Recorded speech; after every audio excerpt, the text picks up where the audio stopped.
हाय कुसुम, ये कुछ हुआ है का? तुम बोल नहीं रहा है ज्यादा। अच्छा ठीक है। खाना खा लिया?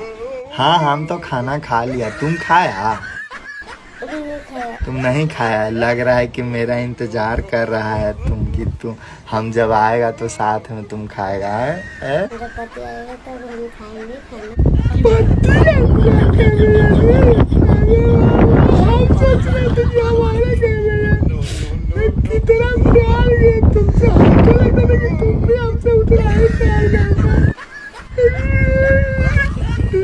तो तुम कैसे जाए रॉकी, कैसे ऐसे करके जब वीडियो डालते थे तो हमको लगता था कि हमसे खाली प्यार करता। मुझको कुछ कुछ होता है। पागल वाला बात है।